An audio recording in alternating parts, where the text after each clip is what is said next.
Hey everyone, and thank you so much for joining us for the first screening of the music of Erich Zann. I am Chad Garrett. I am the writer and director of the music of Erich Zann, as well as the executive producer and founder of Forerunner Productions, whose channel you find this live stream on. I have so many stories about this show that I cannot wait to share with all of you. But everyone's here to see the show. So what we are going to do is we are going to have a showing now, and then we are going to have a little bit of a post-show fun talk with my co-executive producer, Matt Benson, and some interviews with our leading cast members, Parker Ridings and Corey Lee Pena.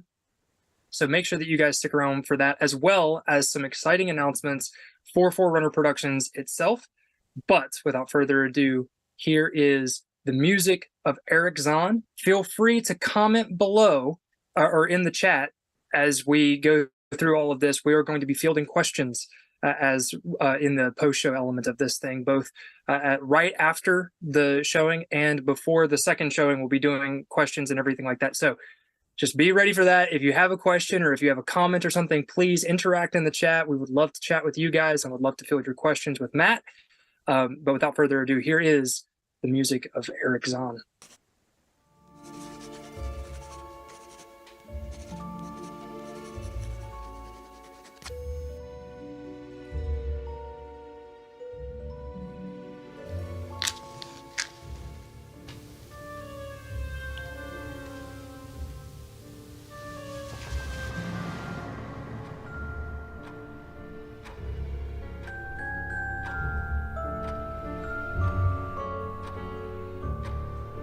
Against my better judgment, I have studied maps of this place with the greatest care.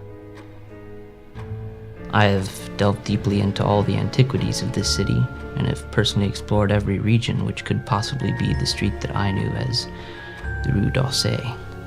Despite everything, it remains a humiliating fact that I cannot find the house, the street, or even the locality where during the last months of my impoverished life as a theology student at the university, I heard the music of Erich Zann.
Room? Yes, please.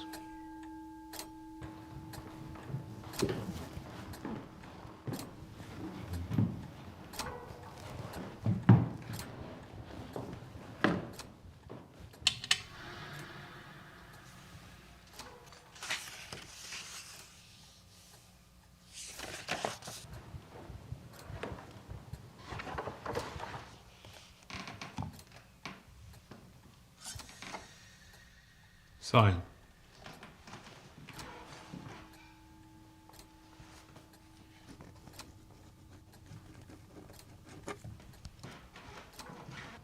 Second floor. Any room? They're all vacant.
Excuse me, sir? Blando.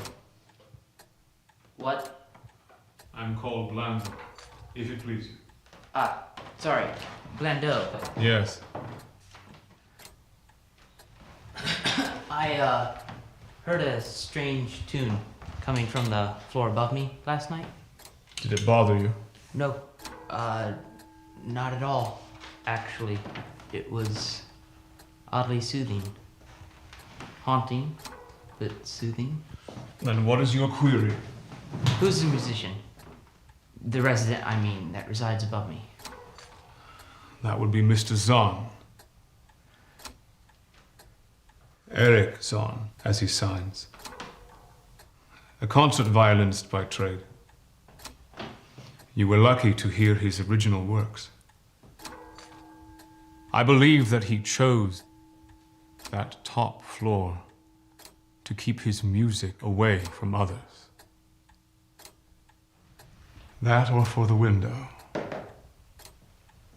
is the only one that can see the city panorama clearly.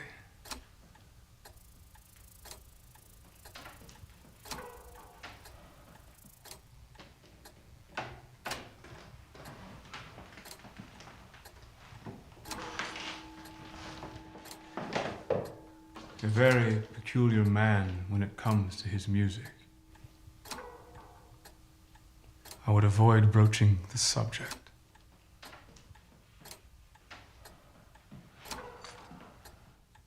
Good day.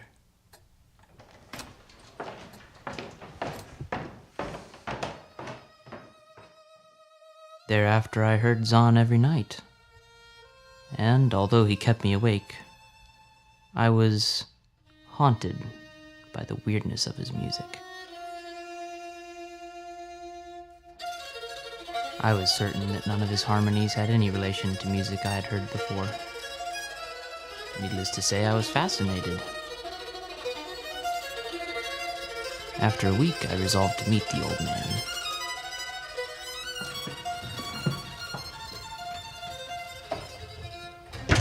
Excuse me, but are you Erich Zann? How have I been meaning to meet you? I hear you play at night. No offense has been done. As a matter of fact, I've come to know you as a man of singular genius. I'd very much like to hear you play sometime if it wouldn't be a problem.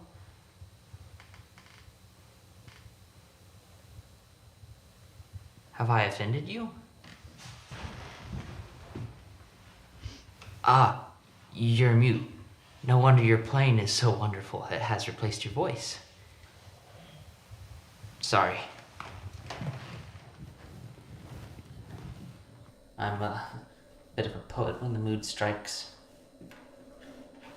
I study theology at the university. Is actually about to head there now. Could we arrange a time for me to listen to you play? I can't. I must tend to my studies, but please, another time.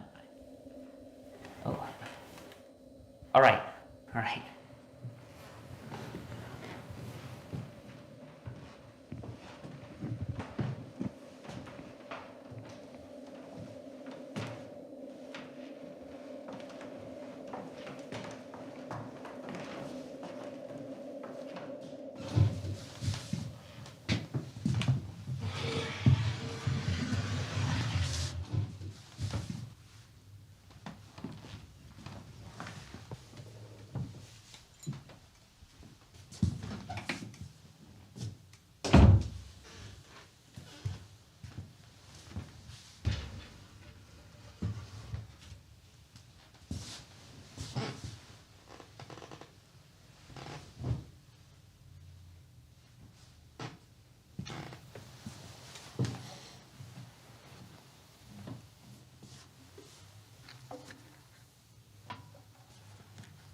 Do you mind?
Wonderful, sir, wonderful. May I? Thank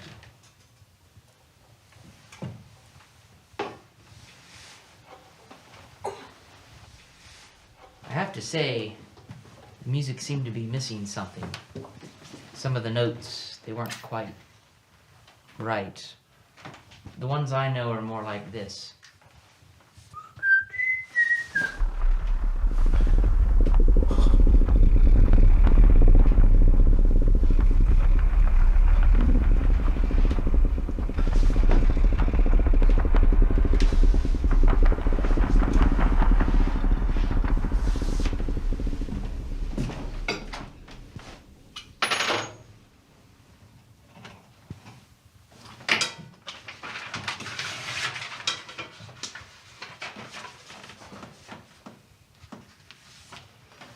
Thank you for the company. It has been a long time since I have had any. Please, in the morning, request of Blando that you be moved to a lower, better room. I will pay any difference in cost. But this is too kind. All I've done is spend a few hours with you.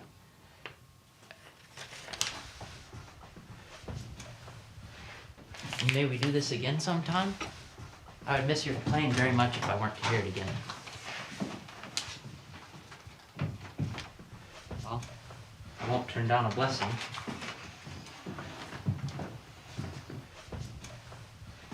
Thank you, Mr. Zann. This has been wonderful. Hope I have not inconvenienced you.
Eric!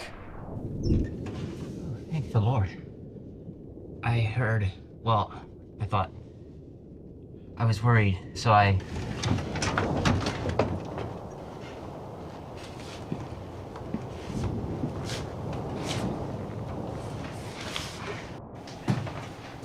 truly sorry.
best efforts and careful investigations, I've never since been able to find the Rue d'Orsay. Can't say I'm sorry, either for that or for the loss of those scribbles written such a frantic hand. That alone might have explained the music of Erich Zann.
Go. And that, ladies and gentlemen, is the music of Erich Zann. Thank you guys all so much for being here, for joining us on this journey for this premiere. Joining me now is my co-executive producer on this project and our production designer, Matt Benson. Matt, here in a second, I'm going to ask you your comments on this film, because I know that we've talked briefly, but I actually haven't heard too many of your comments or thoughts about the film or how it worked out and everything. So we're going to get to that here in just a second. But first, I have to say once again to everybody who is in the chat that joined us for this, thank you all so very, very much. We are having a giveaway, by the way, of concept art from the music of Erich Zann. And on the backs of the concept art, I have written like little blurbs about what this inspired, or short stories about things that we had to cut from the original screenplay that I wrote when I adapted everything. So if you guys want to be entered into the giveaway for the concept art for the music of Erich Zann, make sure that you drop a comment in the chat. You have to drop a comment in the chat in order to be entered in for that, because otherwise we can't see exactly who all is here. So if you want that, drop a comment. Also, if you want more content like the music of Erich Zann, if you want more great shows, great stuff that's coming out of Forerunner Productions, make sure you go to forerunnerproductions.locals.com. Again, that is forerunnerproductions.locals.com, and become a supporter. You can do it monthly, you can do it annually, but every dollar that you guys put into us, we give directly back to you with content that we know you're going to love. So that is how you support us. That's how we make more great content. Also, please support us on our festival run, either by dropping a super comment in the chat right now or by becoming a member at forerunnerproductions.locals.com, because getting into festivals costs money.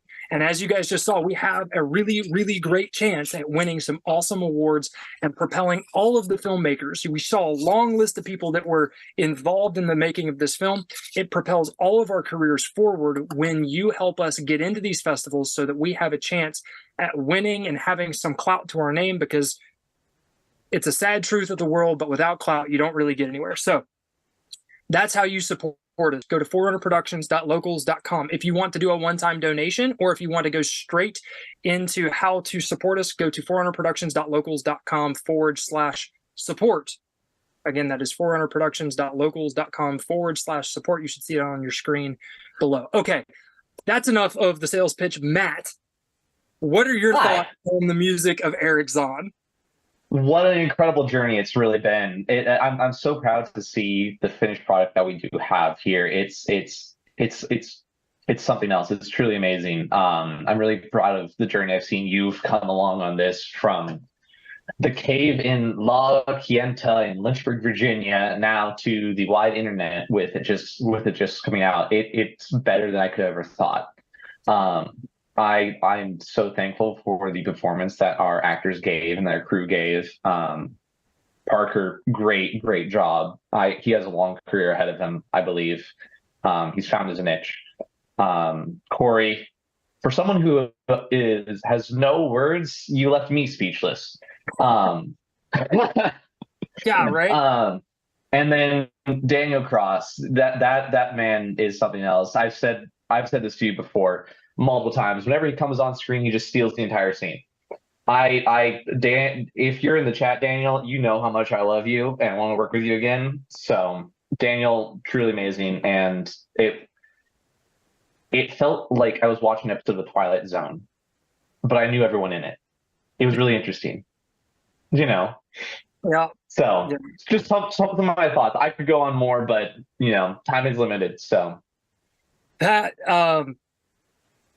I could not have asked or prayed for a better cast. And I know that in Parker's interview, I told the story of when we cast him, so I'll save that story. Good story. Yeah, it's a great story. If it's not I'm not totally certain that it's in the shortened version of the interview, so you might have to go to forerunnerproductions.locals.com for the full interview tomorrow. It should be posted online tomorrow for everyone to see the entirety. We're going to get to that here in just a second. We have an interview. Which you should either way. Yes, but we have an interview, a 45-minute interview with Parker that we're going to show a snippet with you of here in just a minute.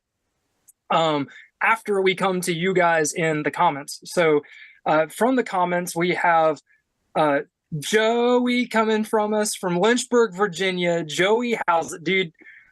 Good old Joey, man. The man, the legend. You didn't get to be a part of this project. You said proud of us, man. We're proud of you, and congratulations on getting engaged, brother. It's a big step in your life. I hope that we get to pull you back on set again pretty soon. Let's see.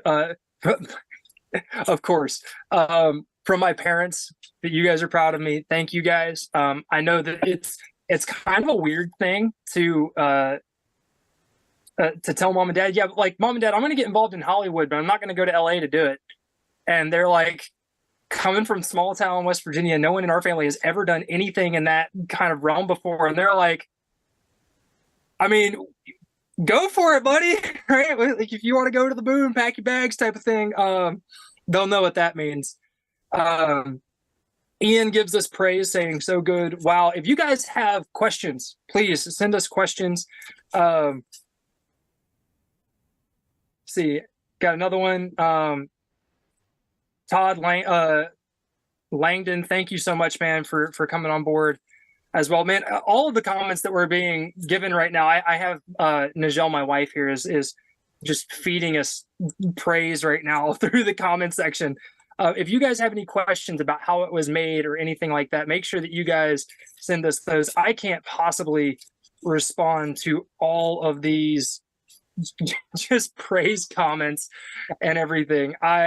Matt, while I sift through some of these, do you have any comments about the production design? Because I know that beyond just executive producing, you were in charge of production designing this project. So tell us a little bit about how we brought Blando's estate to life in this film. Yeah, well, a lot of that goes up to our location manager, Elizabeth Hobbs Bowers. I'm sorry, I always forget which one to choose in that one. But she was able to find that house that you see, and locations when you're on a budget of our size does a lot of the heavy lifting of production design. As much as I would love to have built just a complete set that we could have done whatever we wanted to, that wasn't the case with this film. So we had to work with what we found, and what Elizabeth found was great. It was certainly a challenge to transform some of these rooms into a spare attic. But I had a great team in Maddie Mitchell, Ava Lemon, Travis Hayer. But you can see the whole list. I know I'm forgetting some of you guys right now, but you guys knocked out of the park with this. And it's always fun to dive into the mind of a character and to show that through their surroundings, because a bedroom or a room is an intimate place that people spend so much of their time that their personality is on display on the walls, even if they're trying to hide it themselves. Um, so yeah, it was an adventure. It was fun. It was hard. I hope it came across well in the film, and I hope that you enjoyed it and got that eeriness of the Rue d'Orsay and that entire place of Blandos. Yeah, one of the things that has popped up to us is that Todd Langdon says, now I need to do some research about the music. Well, Todd, lucky for you, Alyssa Burns, who's actually in the chat right now, helping to hype us up and blow us up, she was the composer for this project. She composed all of the music that is in this. I could not be more blessed to have someone who is so incredibly talented and so incredibly qualified. Alyssa is amazing. Not far off. She's one person given her an opportunity in one shot in a feature film away from not coming back to shorts like ever again. She's right there. So Todd, if you have any and all the praise at all about the music, man, they should go to Alyssa. She took my vision and the source material and created something that is you want to talk about breathing life back into a project. You know, when you sit with something for as long as we sit with this, when we're making these projects, sometimes they start to wear on you and you begin to wonder in the back of your brain, like, man, do I even have a film? You know, you don't see it colored, and then you don't see it with any of the effects in it, and you don't see it with any of the sound or any of the music. And then especially when the music and the sound comes into a project is when the life gets breathed back into it. So Alyssa played an integral part about that. Jason says, I just kept going through like, oh, hey, I recognize that piece from my house. Yes, we used so much from his house. Yeah. So we went and camped out at Jason Donahue's house. Jason, thank you so much for being a part of this thing, man, for being a brother, both in Christ and just a brother in general, man. You're a very close and dear friend of mine. And for putting up our noises at 3 a.m. as we're shooting a film in your living room. Yeah. Night shoots, and the dude works a day shift job, and he did not complain, gripe, moan, nothing, with 30 filmmakers throwing, sugar glass through his window and everything else, and didn't say a word, man. Setting the fire alarm off a couple times. It's incredible. So Jay, how long you had? One of the questions that came in from my old man, how long did this take to shoot? We shot this entire film in 4 days. So the pre-production process, this is one of the miracles of God that happened with all of this, is Matt and I were working on a feature project that we were still trying to get off the ground, and that we'll talk about a little bit later. And in the process of doing so, I felt God speak to me very clearly. Like, Matt's an established director at this point because of his student thesis film coming out of school. What have you done? You're wanting people to invest millions of dollars into a film for you. What have you done? And so I said, okay, God. And I thought about it for about a week. And then 5 weeks out from when we actually, or 4 weeks out from when we actually shot this, I made a call to a producer and said, hey, I've got these dates picked out because I know I'm going to be in the place that I want to be at to shoot this. And he's like, do you have a script? Do you have a DP? Do you have a this? Do you have a that? Do you have a cast? And I was like, nope. And he's like, so you've got dates picked and you don't have a director of photography, cast members, anything like that. And I said, nope. He said, I can't help you. So it was immediate door shut in my face. And praise be to God that we didn't slow down. We didn't slow up. Matt encouraged me a lot with this project. So thank you, Matt, for making sure that I didn't quit on it. And we went from no script, no cast, no anything, to a crew of over 30 people, as you well saw, and a full script and everything, and fully shot in the can with night shifts right before finals. And most of our cast, or most of our crew, were students at Liberty University. So yeah, you want to talk about a miracle of God that got made. This is a miracle of God that this film got made. All right.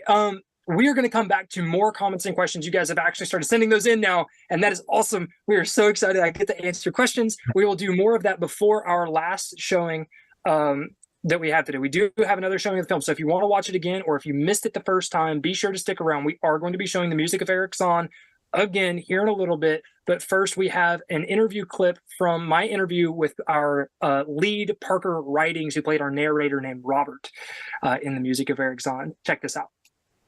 All right, everybody, we are here with Parker Ridings, who played the narrator in the music of Erich Zann, which, if you haven't got to see it yet, you'll get to see it here in just a minute. And for those of you that watched the first showing of this thing just a second ago, you'll recognize Parker very well. So Parker, dude, thanks for making time for this interview. I know we're like a couple months out from the actual recording for this, so we're going to like do the acting temporal loop thing, pretend like this is immediately after the showing of the music of Erich Zann, which we just saw him moving. Yeah, exactly. But you, at this point, haven't seen it yet. I have not, no. So what are you most looking forward to seeing in the film? What is something, you're going to speak a little bit to the audience that's joining us a little bit later here that hasn't gotten to see the first showing. So there will be 2 showings. If you haven't seen it yet, stick around. We're going to show the film again. But what are you most looking forward to seeing in this film as it comes to fruition? All of it. No, I'm really interested to see the character work that Daniel and Corey did. I just really want to see how that played on screen, because when you're in that moment acting, you can't really pay as much attention as you'd like to think about what they're doing. If that makes sense, you're in your own head. So yeah, I kind of want to see that, through fresh eyes a little. Tell me a little bit about the character that you play, the narrator. So in the show, we never actually get to learn the narrator's name, and that's also partially because in the source material, our narrator doesn't have a name. So, yeah.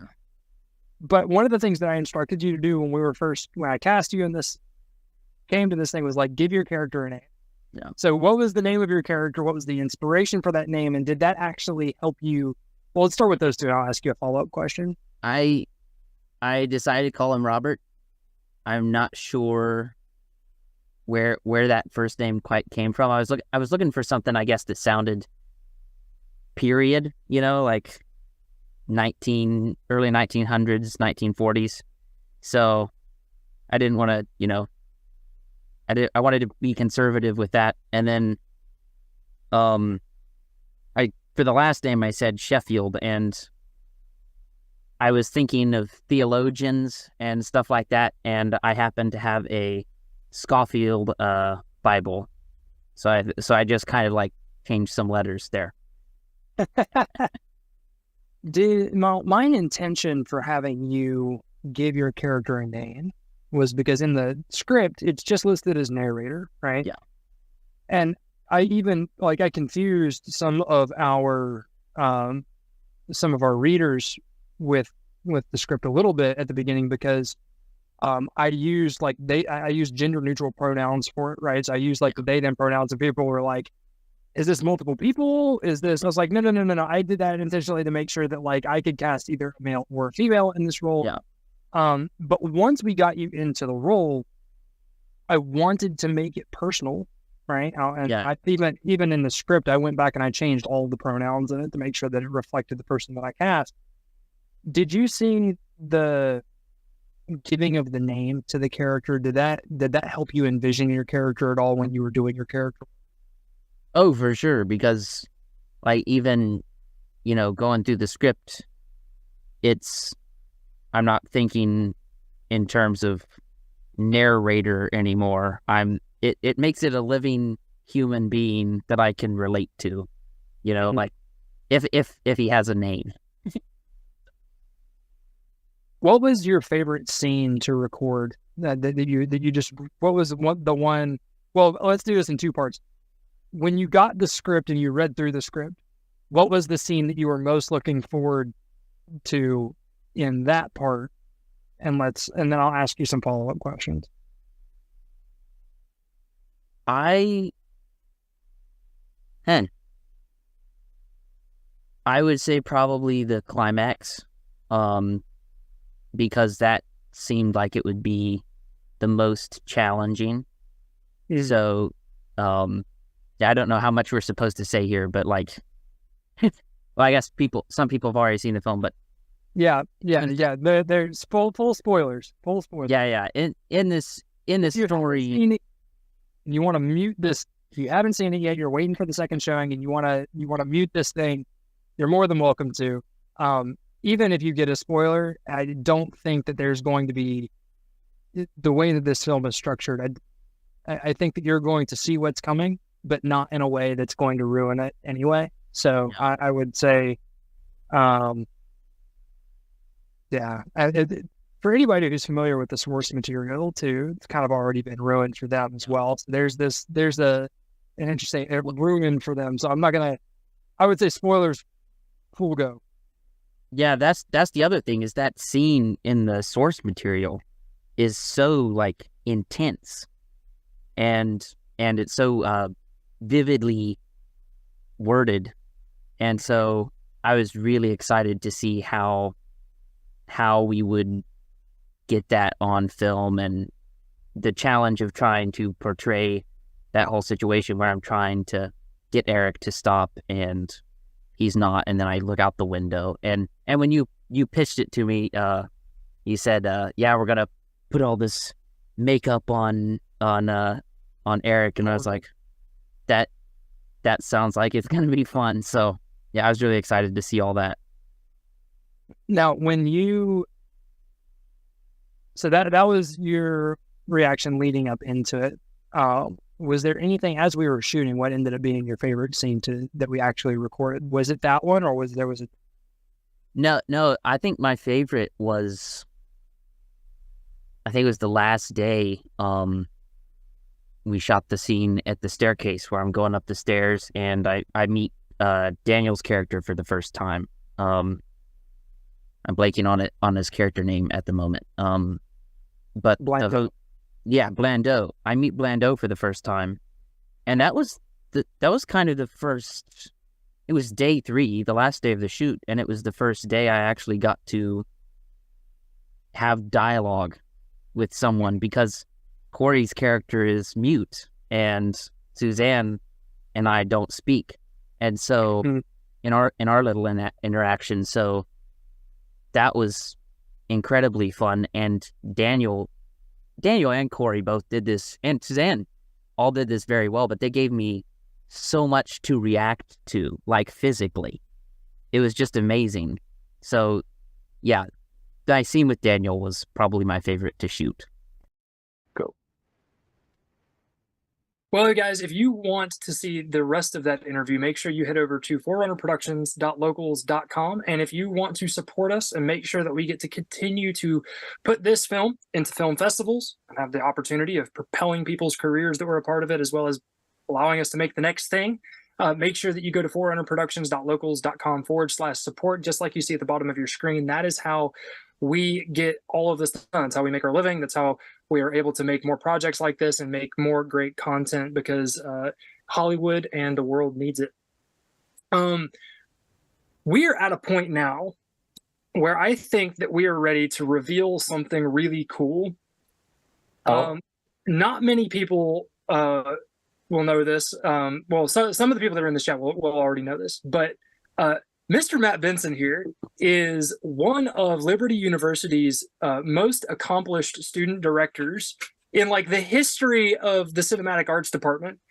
He is one of his short, The Kite, is one of the highest award-winning, like just most numerous award-winning short films in the school's history. And Matt has agreed to bring The Kite, as it is finishing its festival run in November, to the Forerunner Productions platform. So we get to have another one of these coming up very soon in like November, December. We don't have a date picked out yet, but The Kite is coming to Forerunner Productions. It is another period piece. This one is very family oriented. It is a story of father and son. Matt, I am so stoked that you are bringing this project to Forerunner and letting us sort of distribute your baby for you and step into this realm. What, first of all, tell me what inspired you, besides me asking, to bring the kite to Forerunner Productions, and then I'll ask you another question.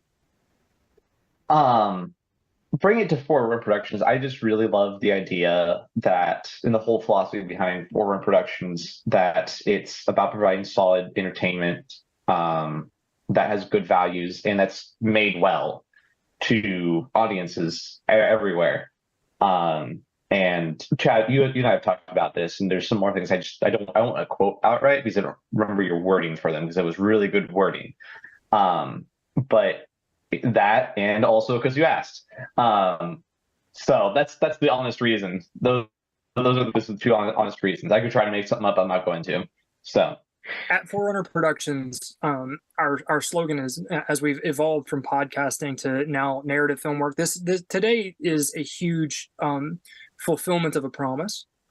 We promised to get into the narrative story realm. And today we have officially fulfilled that. And with the kite, we are taking another step towards that. And as we've done so, we have adopted a slogan, which is unlocking life's truth, one story at a time.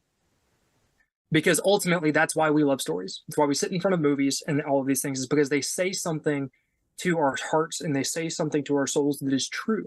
And that is why so many people are disenfranchised with the modern Hollywood movement, is because they've stopped telling the truth.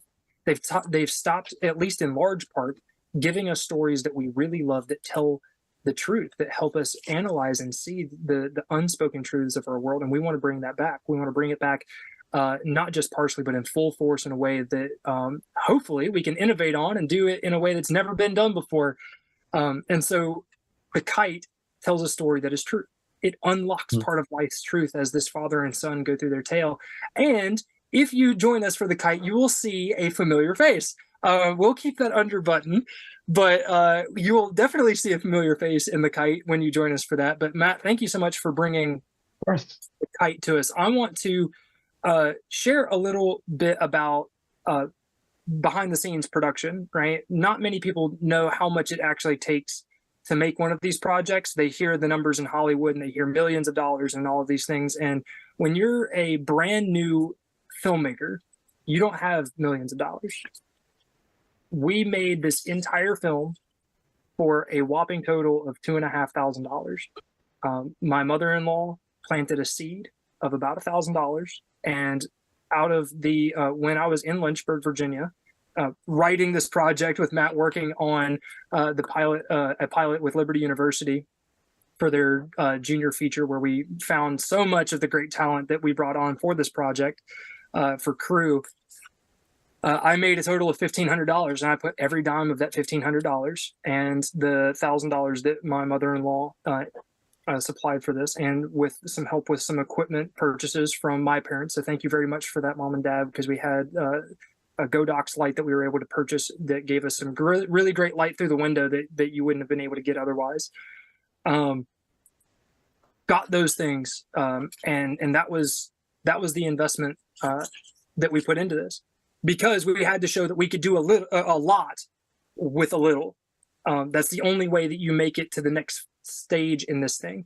So when you're looking at this film, whenever you watch it again here in a second, and you're seeing the multi-million-dollar house, and you're seeing all of these streets, and you're seeing the number of people that we had to feed, who volunteered their time and the labor hours that it put into it, even over just the course of 4 days, we really found ways to steward well and stretch that money, because we wanted to make a project and a product that was worthy of feature film status, so that our next project can be a feature film. That is what we're working towards as well. So if you guys want to support that mission, if you want to support that vision, please go to forerunnerproductions.locals.com/support and help us along our journey to making the next thing. Matt, I'm going to field you a question, and then after that question, we're going to go into an interview with the titular character of the music of Erich Zann, which is our Erich Zann. So I am going to... Suzanne Jennings said, "Woo, made it." Yes, Suzanne. So before I actually field you a question, Matt, my question for you is, who is Suzanne Jennings to this film? Oh, Suzanne Jennings, what a gal.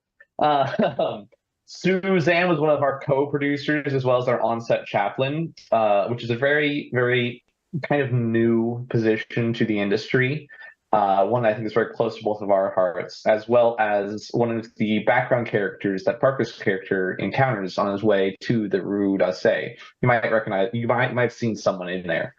So on the next watch out for her. But she is an amazing woman. She supports so many of the people at Liberty University in the Cinematics Art Department, and has been in so many of the short films and helped a lot of careers get started.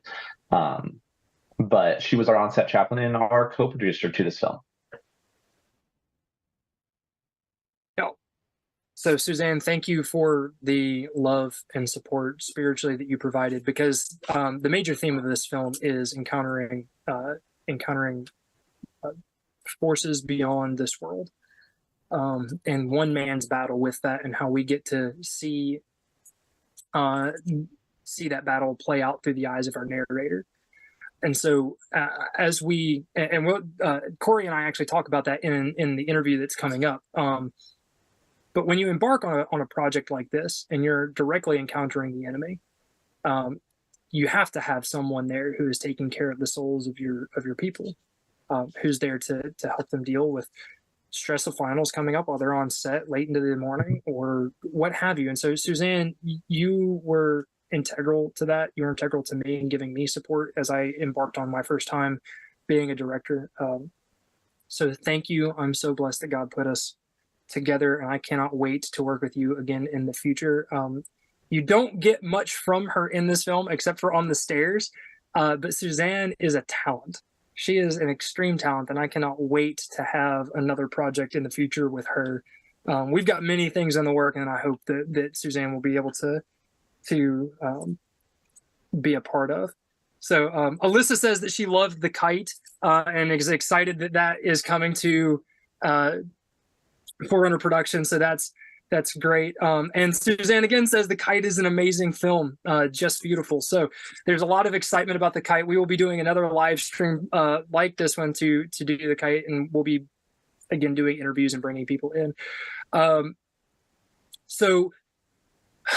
And yes, so Alyssa Burns also reminds me in the chat that the voice of the music of Erich Zann, the voice of Erich Zann himself through his violin playing, came from the lovely Yanit Epstein, who I made a video about how we met Yanit a while back, even before the music of Erich Zann was ever made. So there are so many stories that we've been trying to tell some of them before we get into this, because we just don't have time. Speaking of time, if I don't get into this next thing, we're going to go way over.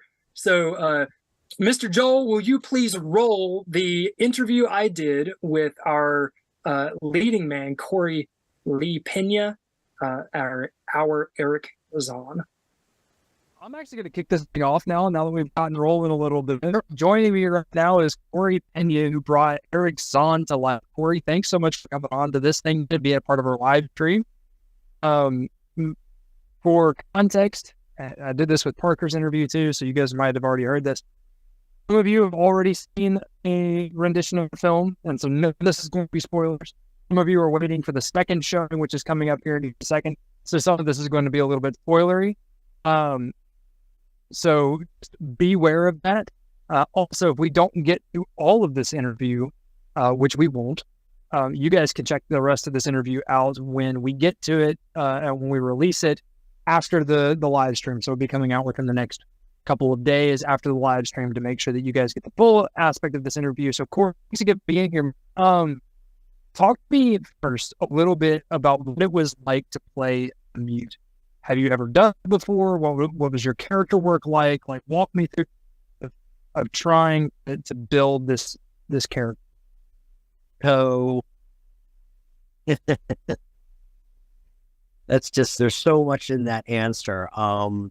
It all starts out with the audition, and as a faith-based actor, I care about the roles that I play, and you know that I kind of like who's Chad Garrett, Forerunner Productions? Are they legit? Are they really faith-based? Because because one of your criteria in the audition was you need to read the entire short story, The Music of Erich Zann. And I did that. And I was like, this doesn't really sound like a faith-based story. This is H.P. Lovecraft, and I know that name from, when I was younger. There were like movies like, Reanimator, and I'm like an H.P. Lovecraft, and, that's pretty much what I knew about him. So it really made me question, is this a role I should be playing? And I prayed about it, and I asked God, and God showed me things that the dark, there's I don't want to call it the dark side of our, the spiritual realm and the spiritual things that go on. Because some people don't even want to acknowledge that there are demons or angels. Maybe they can believe in angels, but demons. But God started like revealing things to me about playing this role, and about, it's like I got the thumbs up to audition. And so the first part was really reading the story, and it's an H.P. Lovecraft short story that it can mean different things to different people. So I had to take that story and read it and said, if I'm going to be Erich Zann, what is it that I'm fighting? What is it that I want? What is it? What is it that drives me? And what is it that makes me feel almost imprisoned? And I had to encompass all those thoughts and emotions as a believer and as somebody who is obviously dealing with the darker things in the spiritual realm. We're looking at the story now, and I eventually had a conversation with you that brought me even farther into your understanding of the character, which just kind of catapulted me even farther into the depth of the character. And we were talking about numbers and music, and I am a musician. So that conversation that we had catapulted me even farther to embrace I'll say a tormented character, but tormented by this darkness, and almost like God giving me a key, spoiler alert, to this darkness and dealing with it. And one of the things in the script that you did that also kind of clued me in, like, before I really had the conversation with you, is you wrote in the script that the narrator was a theological student, which is not in the original story. Right, in the original is a student. He's just a student, not a theological student, not a seminary, not anything like that. So you kind of sprinkled into the story, not heavily, but you sprinkled this nuance of this narrator is somebody of faith. Mm-hmm. That kind of like that helped me embrace the narrator being drawn to Erich Zann. And there's, when as believers, sometimes we feel compelled to do things because the Spirit leads us. So maybe the narrator was compelled, drawn by this spiritual aspect of what Erich Zann was doing musically to use to confound the enemy. And I mean, when I read the story just as the way H.P. Lovecraft wrote it, it is a story about a doorway into hell or death or darkness. And because the street never exists except for when the narrator finds it. Why? Mm-hmm. I mean, some of this is, it's like, I'm realizing right now as I'm speaking, why did the narrator find this street? Why was he allowed to find this unsearchable, unfindable on map street? Maybe because now if we add that little sprinkling of the theology student, that God allowed him to find that passage because he needed the narrator to meet with Erich Zann. And again, it's like I'm like living this now from the outside. It's like whoa, I'm seeing it all, like this is all like new to me as I'm describing it to you, because I love watching your wheels turn. I love watching the gears turn again, man. So I'm like, this is what Corey and I, for the audience, Corey and I had but 3 or 4 different conversations, very much like this, leading into the music of Erich Zann, like the actual filming and everything, of getting the character down, understanding sort of my theological understanding of where it was at, is the theological interpretation. So you get getting rid of that. And also fresh takes that we weren't talking about before. So watching your wheels turn and watching you sort of realize these things from the outside and without having been a character for a little while is just absolutely fascinating to me. It's fascinating to me because it's like blowing my mind, because it's another aspect of the story that, because I was focused in on Erich Zann, I'm looking at it as an outsider, as the interpretation that you as a director writer, I mean, maybe not even considered, but now as I'm like if I go just to watch this movie, I'm like, oh man, this is like, this movie, for whoever watches it, they're going to walk away from it like, what did I just see? So again, if you guys want to see the rest of that interview with Corey Lee Pena, you got to go over to forerunnerproductions.locals.com. You're going to get tired of me hearing it or saying it. You are going to get tired of hearing it. I'm almost tired of saying it, but not quite yet. So go to forerunnerproductions.locals.com and check out the rest of the content that we have coming out. We have all sorts of behind the scenes stuff. We got interviews with or other interviews that we did with our BTS team with Corey and Daniel Cross, who played Blando, who wasn't able to jump on and have an interview before our live stream, which is a sad day because we love us some Daniel Cross, and also Parker. So the extended interviews that I did, extended interviews we did immediately after filming, all of those are available over at forerunnerproductions.locals.com. Supporting us there is how we continue to make great things like this.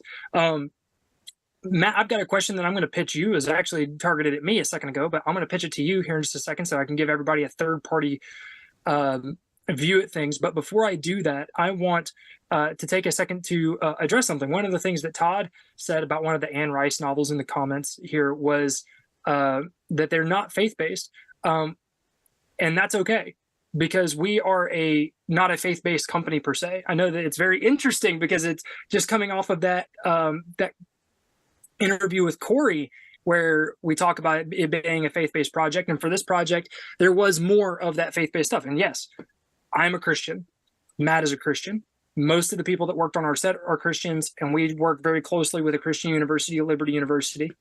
However, Forerunner Productions itself is not solely dedicated to making Christian content. We are Christians. And that means that our worldview and the things that we do and the things that we make are inspired by that worldview of Christianity and Christ's redeeming love in our life, and God's ability to intercede in our mortal lives and Christ's intercession in the next life on our behalf at the right hand of the Father. So even when we do things that aren't expressly Christian, and when we take on stories that in some ways don't have a Christian spin on them, that's okay. We're still going to make those stories because those stories have something true to say about reality and life in the society that we live in. And we want to tell those stories as well. The difference is that how we go about telling them will be informed by a Christian worldview. Now, that might mean nothing more than we have an on-set chaplain and we're making sure that we're caring for the lives of our people as we move forward. But that is the big thing that I wanted everyone to know is some of the things that we have coming out, not expressly Bible-thumping Christian. Just so happens that this project called for it because it dealt directly with the encountering of demons. Okay. The question that I have for Matt right now was targeted at me, and it said, it must have been a great team to pull such a super film together, especially so quickly. Chad, did the film turn out? Oh, that's the wrong one. We'll get to that one in a second. This is the one I want to. I have little sticky notes that they handed to me. I think you said this is the first film that you have written. What was it like? Was it easy for you or difficult? So, Matt, you and I were living together in the basement of La Quinta Inn there in Lynchburg, Virginia, as I was writing this project. I'm actually going to pitch this to you. What was it like watching me write the music of Erich Zann during that time period? Like watching Erich Zann lose his mind slowly. So we were working on a pilot at the time. I was production designing it. Chad was my trusty art director. And he was also writing another project that you will hopefully be hearing about soon. And so I would go to bed probably around 10 p.m. He'd be just there at that desk, just typing away. And then I'd wake up the next morning. Sometimes he'd still be there. Or he'd be just zonked out in the bed next to me, and I'd be like, "Hey, Chad, it's like 10 minutes to go. Just out, Chad, out." And he probably would have gotten like a couple hours of sleep that night, and then go work a 12, 14-hour day and go do it the same thing that night. And I don't know how he does it. There's something wrong with him mentally, but. So you asked the question of, was it difficult? Yes, it was. I was writing a feature film while art directing and supporting Matt as a production designer, filled the 14 hours a day, and then also writing the short film, trying to make sure that all the things were done. So was it difficult? Absolutely. But it was also the second easiest thing that I've ever written. Part of that has to do, it's interesting, like the act of doing it was difficult and putting in the hours. When it came to how did it come out of me, how did it flow out of me, very easily. Like I said, it's the second easiest thing that I've ever written. And that has to do specifically because of divine intervention, because God made it easy. And two, because the source material is so strong. The source material acted as a treatment itself, and it was fantastic. And so I want to just give the glory to God on that one, that he was able to inspire me. So last question, and then we have to get to the next showing because we are actually a little bit behind here. Said it must have been a great team to put together such a super film together, especially so quickly. Did the film turn out like I envisioned? No. That's the weird thing, is that so the opening part where we're in front of the building, that was actually originally supposed to be on a bridge, and our locations manager was straight up told by the police in Lynchburg, Virginia, that we didn't have permits, and the city council had denied our sort of little small grant to go there to the local historic bridge and shoot for a day. And if they saw her vehicle there, she would get arrested along with anybody who was an accomplice.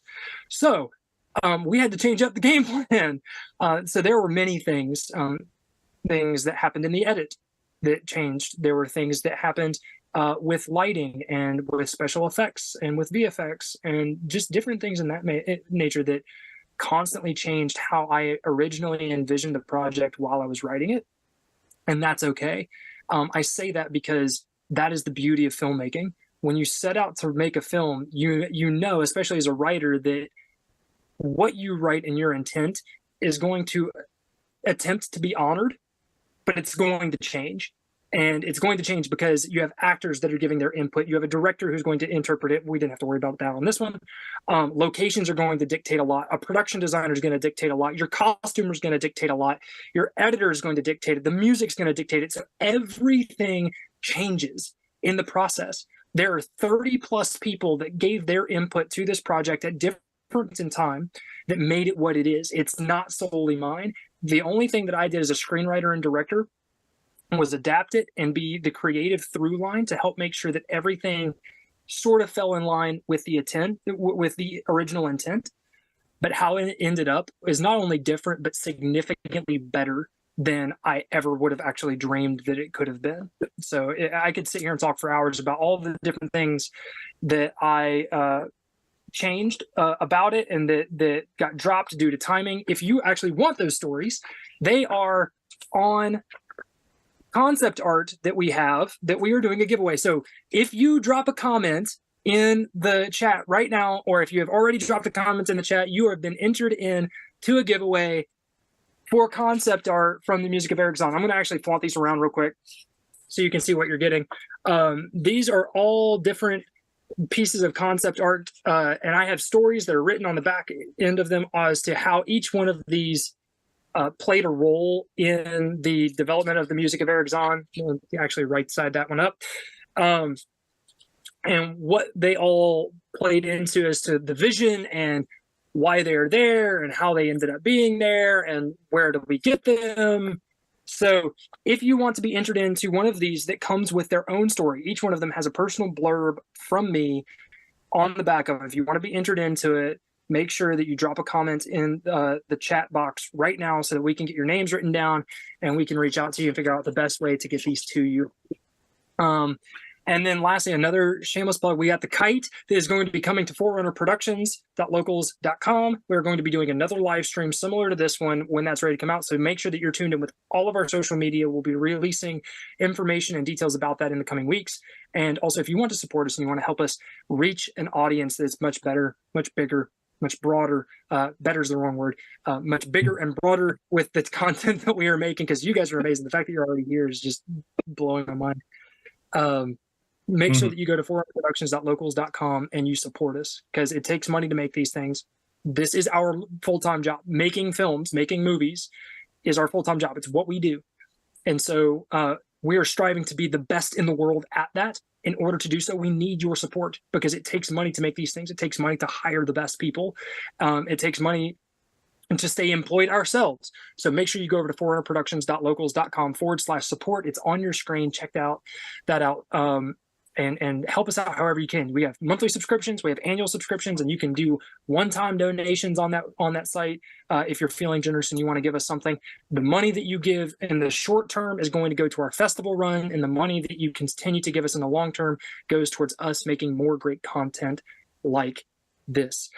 We are about to roll into our second and final showing of the music of Erich Zann. There will be nothing after that. We're just going to fade to black and let you guys go.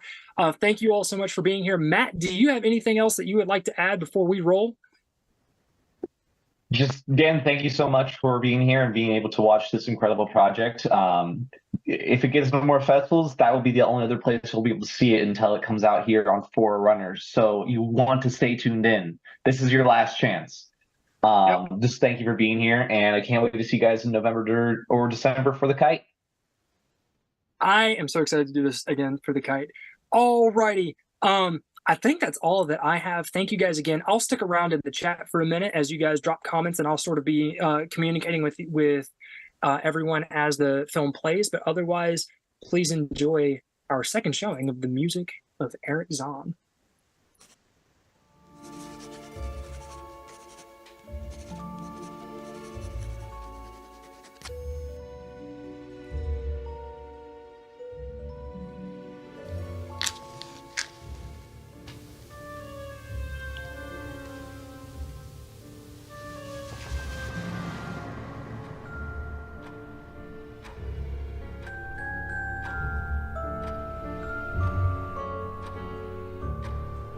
Against my better judgment, I have studied maps of this place with the greatest care. I have delved deeply into all the antiquities of this city, and have personally explored every region which could possibly be the street that I knew as the Rue d'Orsay. Despite everything, it remains a humiliating fact that I cannot find the house, the street, or even the locality where during the last months of my impoverished life as a theology student at the university, I heard the music of Erich Zann.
Room?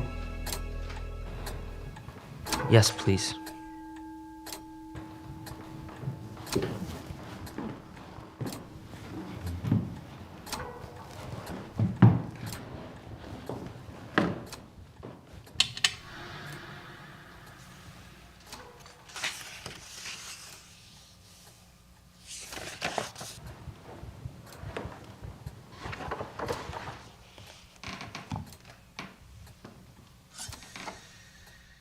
Sign.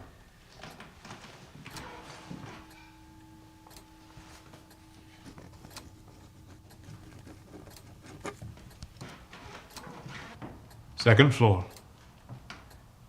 Any room. They're all vacant.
Excuse me, sir. Blando.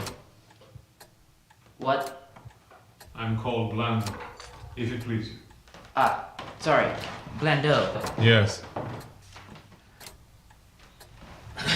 I heard a strange tune coming from the floor above me last night. Did it bother you? No, not at all, actually. It was oddly soothing. Haunting, but soothing. Then what is your query? Who's the musician? The resident, I mean, that resides above me. That would be Mr. Zann. Erich Zann, as he signs. A concert violinist by trade. You were lucky to hear his original works.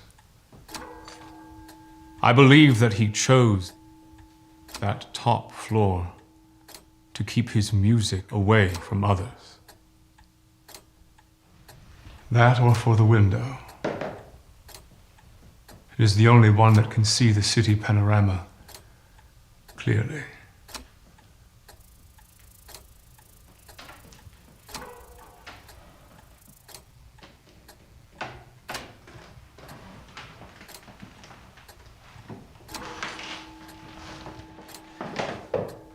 A very peculiar man when it comes to his music. I would avoid broaching the subject.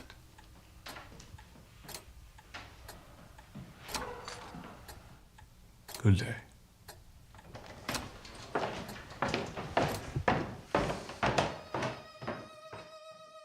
Thereafter I heard Zann every night. And although he kept me awake, I was haunted by the weirdness of his music. I was certain that none of his harmonies had any relation to music I had heard before. Needless to say, I was fascinated. After a week, I resolved to meet the old man.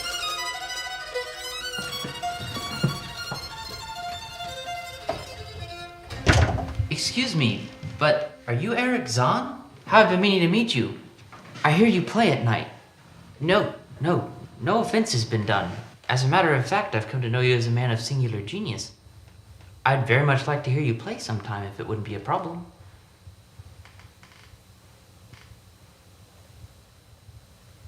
Have I offended you?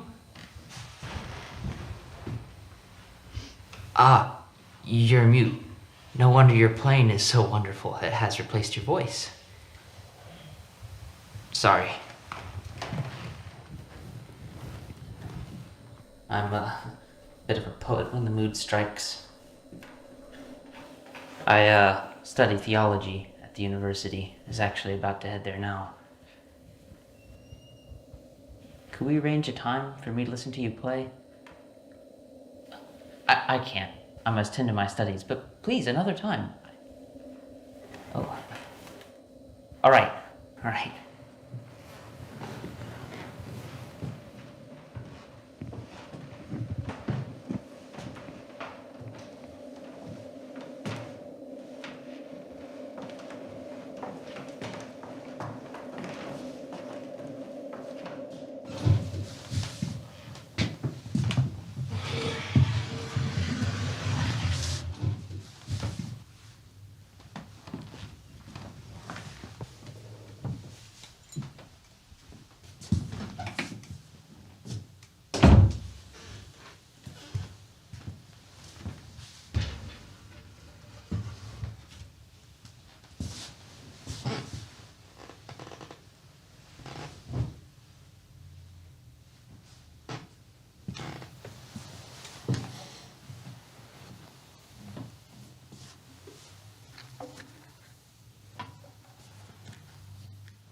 Do you mind?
Wonderful, sir, wonderful.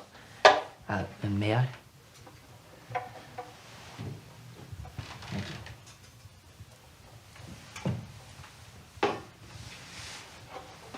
you. I have to say, the music seemed to be missing something. Some of the notes, they weren't quite right. The ones I know are more like this.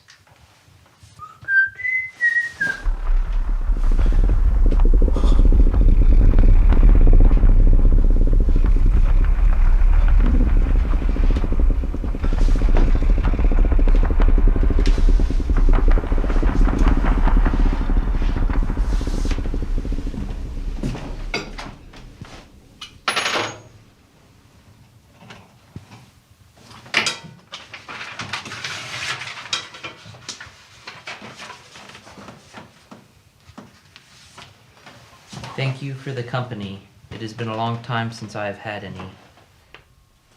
Please, in the morning, request of Blando that you be moved to a lower, better room. I will pay any difference in cost. But this is too kind. All I've done is spend a few hours with you.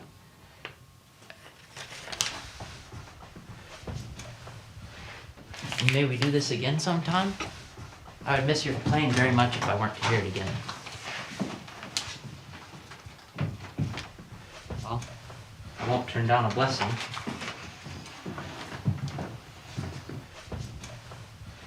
Thank you, Mr. Zann. This has been wonderful. Hope I have not inconvenienced you.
heard. Well, I thought... I was worried, so I...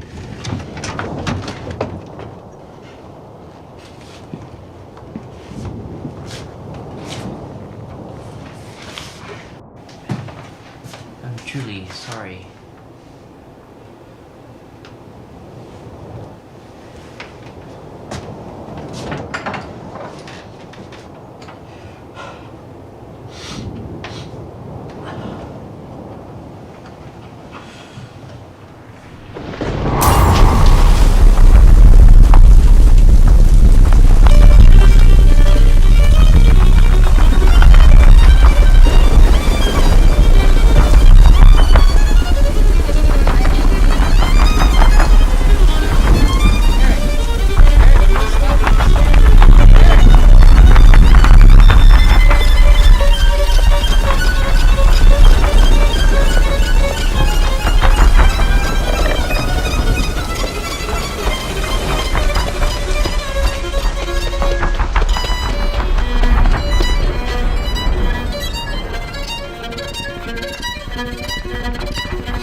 Despite all my best efforts and careful investigations, I've never since been able to find the Rue d'Orsay.